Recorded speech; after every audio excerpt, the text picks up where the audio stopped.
identifies. It just identifies. It dictates.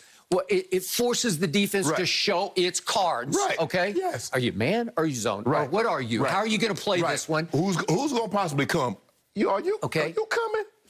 He is the best who's ever done this. So he doesn't care about what numbers. If a DB is now wearing 49, he doesn't care. Right. If a defensive lineman, a pass rusher with his hand in the dirt is wearing number 50, he doesn't care. Right. He will already know that. He'll know who that was already. Skip, it's not like a situation when I was growing up, if you had a good player and you know players' teams might be keying on him, we switch his number out. It didn't take him long to realize, oh, that's sharp.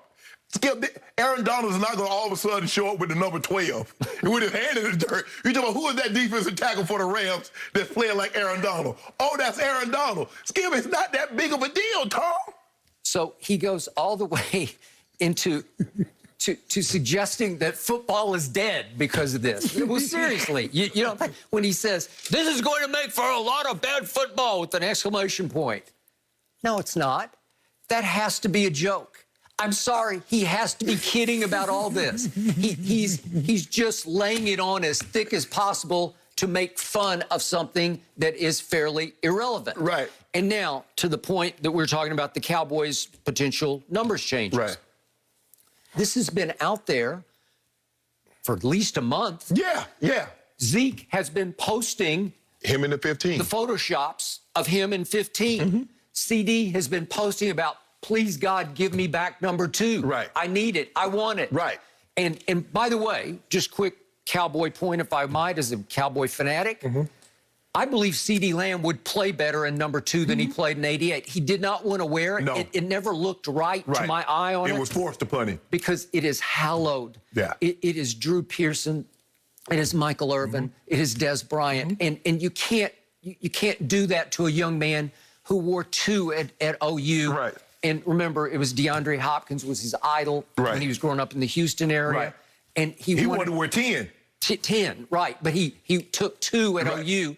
So maybe he'd want to go to 10. I don't know. But he had suggested on... Yeah, he'd go back probably to his college number. Wanted to go back Most guys would go back to their college number. Okay.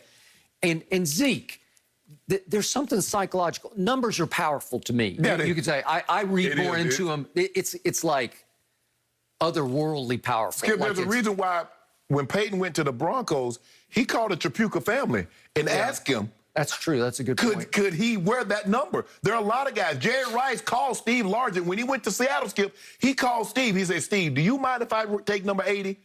I mean, that's Jerry Rice. Okay. Jerry Rice, a number didn't make Jerry, but in his mind, he believed 80 was his superpower. It's the old cliche about clothes make the man. Well, numbers make the man. That's why when you put on 2, you just felt a little better about yourself, right? Yep. And when you stepped on the practice field in 2, you felt a little quicker, a little faster. Yes. Just a little more confident. Right. That's you. Right. That's your power is in 2. Yes. Well, if Zeke, who, as we keep talking about, is in decline for the last 5 years, his average rush yards per game has gone down until he hit bottom last year at only 65 yards a game. If you told me that we could take away the 21 and go back to 15 and it would change his view of himself, I'm good with it. I mean, I need it. Yeah. I need him to feel a lot better about himself. No, bad teams are going to play bad football. If they play bad football, Skip, it's not going to be because of the jersey change. Okay. It's going to be because they got bad players. Right. So if this is serious business from Tom Brady, then why wouldn't he have gone at least a month ago to the Glazer family? Right. Not sure which Glazer runs the show now, but there are a bunch of them.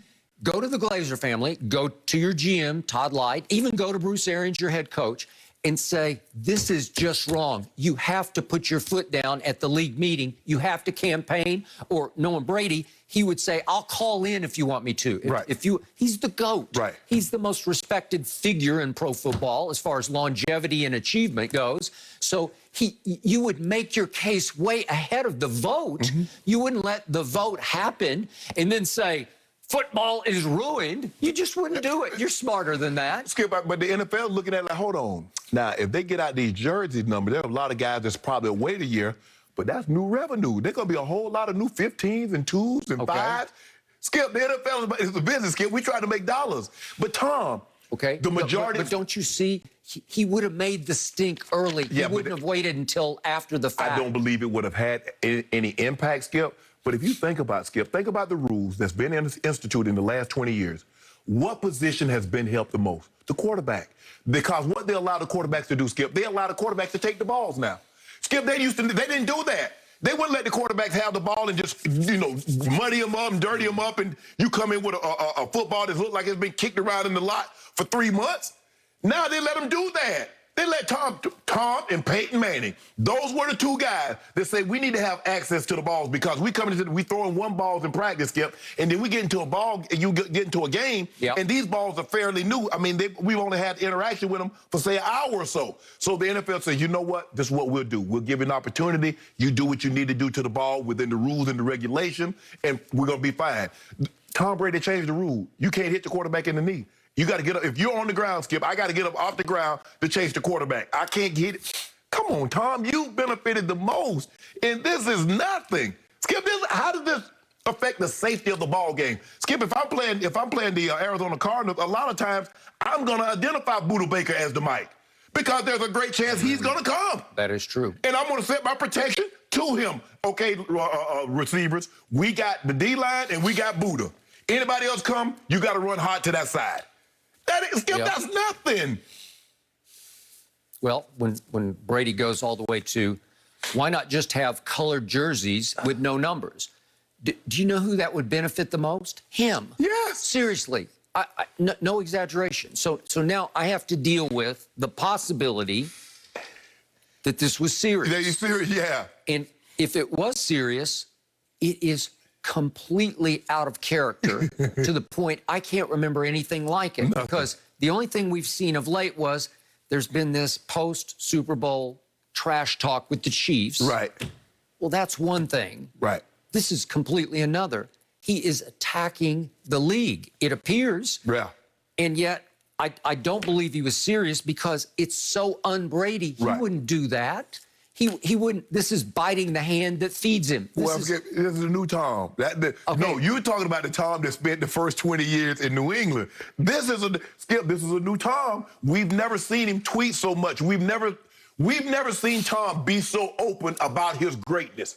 We've always talked about his greatness, and he was all shot, golly gee, guys. There are a lot of goals. They had Montana, and they had this guy, and Skip, he was like, brush that off. Over the last 3 or 4 months, Tom Brady has been very, very outspoken in his tweets about his place atop. Ain't no, I shared this and there have been a lot of goals. He's made it abundantly clear. He the GOAT. Well, is there any doubt? That's what I'm saying. So, Skip, I don't understand that we're looking at him through the prism of what we saw for the first 20 years of his career. But if you look at over the last 6 months of what we've seen of Tom Brady, this is a different Tom Brady than what we're used to seeing 20 years in New England. The only glimpse of this kind of public behavior in the football context that we ever got from Brady was after he threw for the record 505 playoff yards in the Super Bowl. They lost 41-33, and Malcolm Butler was not allowed to play a snap inexplicably to this day. He did this conference out here with Jim Gray, interviewed out here in Santa Monica in Southern California. And remember, he was asked about his happiness or if he gets the appropriate gratitude.